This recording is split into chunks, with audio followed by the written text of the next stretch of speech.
isu tentang energi di NTT hari-hari ini jadi rame gara-gara urusan geotermal.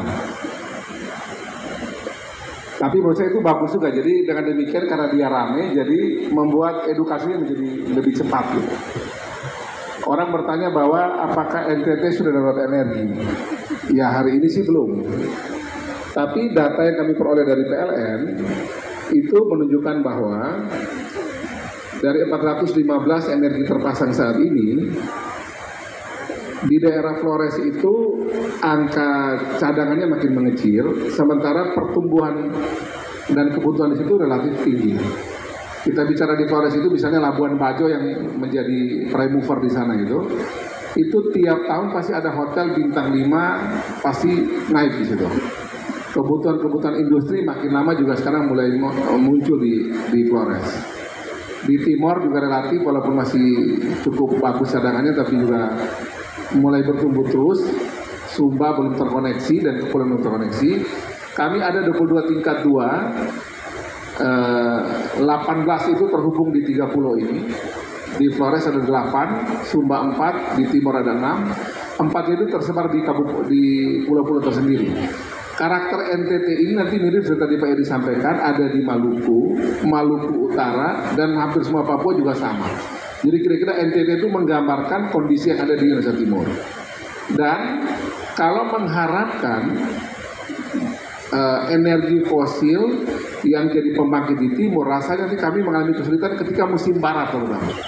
Musim barat itu adalah salah satu kondisi di mana ketika pergerakan kapal terbatas, pergerakan manusia terbatas, pergerakan terbatas, itu salah satu yang kami paling khawatirkan itu ketika batu bara sulit masuk atau minyak juga sulit masuk waktu itu kadang-kadang, tidak selalu sering tapi kadang-kadang juga itu mengganggu pasokan untuk pembangkit yang berdasarkan fosil. Sehingga NTT yang oleh rencana umum energi nasional itu dan sudah kami wujudkan juga di rencana umum energi daerah untuk mulai menjadi provinsi yang mengembangkan secara lebih serius energi baru terbarukan. Saat ini kami terus memperbesar penggunaan ataupun menggunakan pembangkit dari energi baru terbarukan ini menjadi kekuatan di Nusa Tenggara Timur. Dan dari data yang kami miliki kira-kira ada lebih dari 10.000 itu yang ada di potensi untuk pembangkit di angin. Kemudian ada lebih dari 60.000 lebih megawatt itu ada di surya PLTS. Ada lebih dari 1.000 megawatt itu ada di geotermal. Kemudian juga ada yang air dan juga ada di arus laut. Nah dari semua yang ada ini, yang baru sempat kita dorong adalah itu geotermal yang sudah, terima kasih buat PLN karena sejak 2012 sudah membuat di Ulumbu, sudah 2012 itu sudah 13 tahun, relatif minim isu yang aneh-aneh di situ. 1-2 itu biasa, tapi relatif isinya minim sekali. Lalu ada satu lagi di Sokoria, ini dikembangkan oleh perusahaan swasta. Dan relatif juga saya dengar, walaupun ada banyak catatan juga relatif berjalan baik. Nah inilah yang kemudian ke depan kami lihat untuk daerah-daerah timur seperti kami di NTT ini, kemandirian energi berbasis potensi lokal itu menjadi penting. Karena pertama itu sudah Tuhan berikan itu.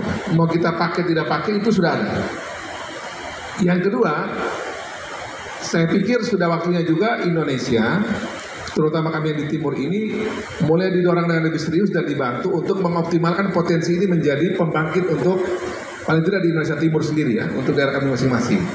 Dan bahkan saya beberapa saat ini juga sudah didatangi beberapa investor atau pengusaha di bidang listrik yang mereka mengatakan bahwa tadi saya mau dengan Pak Eri, saya kemarin baru dari PLN itu saya juga kami diskusi banyak di sana, yang kalau pembangkit tenaga EBT ini dibangun di NTT misalnya, yang PLTS di daerah Sumba itu ada 2 yang mau masuk itu lebih dari 1.000 megawatt. Kebutuhan NTT sendiri nggak sampai segitu. Kelebihannya mau kemana? Itu bisa ke Jawa atau bahkan saya dengar tuh mau dipakai dan fiber optik ditarik keluar gitu. Di luar Indonesia tergantung dari tentu perjanjian dan kerjasama yang disepakati oleh pemimpin-pemimpin kami. Terakhir kemarin misalnya untuk Pak Presiden Macron ke sini dari Prancis, itu tanda tanganan Pak Prabowo itu NTT kebagian untuk HDF ya, untuk pembangkit listrik basisnya dengan PLTS dan hydrogen ini, itu kami kebagian $600 juta untuk 8 titik di NTT. Jadi kalau andai kata ini dikembangkan, saya pikir NTT juga bisa menjadi salah satu provinsi yang mandiri dan bisa dikembangkan sesuai potensi daerah, dan ini mungkin bisa juga dipakai untuk Indonesia Timur yang memang kami agak kerepotan kalau terlalu besar di energi fosil yang dipakai. Demikian. Menarik Pak Melki ya, mungkin saya juga pengen tahu ya Pak terkait dengan konteks pemerataan listrik. Kan kalau kita lihat itu sangat kompleksitas ya Pak ya, sangat-sangat tinggi ya.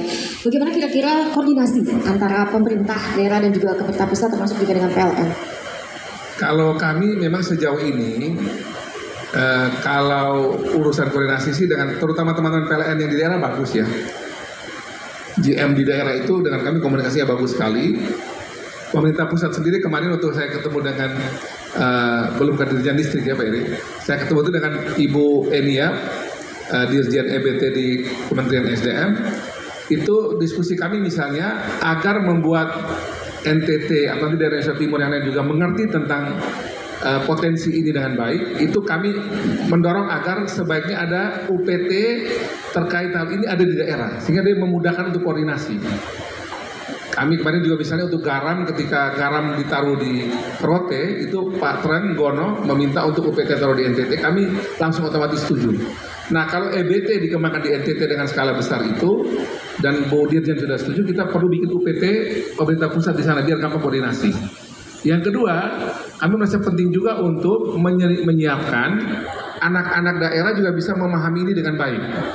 Jadi pentingnya kampus-kampus negeri maupun swasta di daerah yang punya potensi EBT besar ini dibuka kampus-kampus yang jurusannya ada seperti itu, jurusan EBT, pengembangan energi baru terbarukan, bahkan sampai level SMK pun sekolah menengah kejuruan kayaknya penting juga itu. Kita belajar betul bahwa sebaiknya investasi itu juga paling tidak bersama dan melibatkan masyarakat lokal. Jadi kalau ada juga pendidikan di kampus negeri maupun swasta ada, SMK-nya ada, mudah-mudahan bisa gampang dikembangkan. Dan saya pikir juga ke depan dengan berbagai dinamika yang ada di dunia dan di bangsa ini, memang ke depan itu semua pihak yang terkait dengan ekosistem pengembangan jenis apapun juga itu mesti diajak bareng-bareng.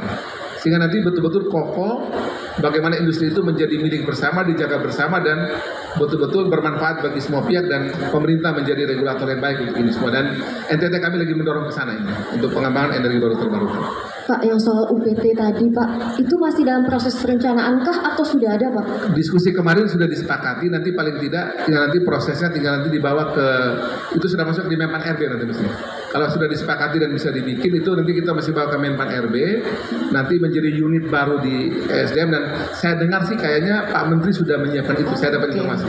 Jadi sebelum diskusi yang saya sampaikan itu, Pak Menteri malah sudah punya ide yang jauh lebih cepat daripada itu untuk mengorkestrasi semua itu sehingga bisa digerakkan dalam kekuatan, dan saya dengar malah di Bapak Menteri langsung tuh, yang saya dengar dari Pak Balil, Pak Menteri SDM pada saat kami diskusi sama beliau.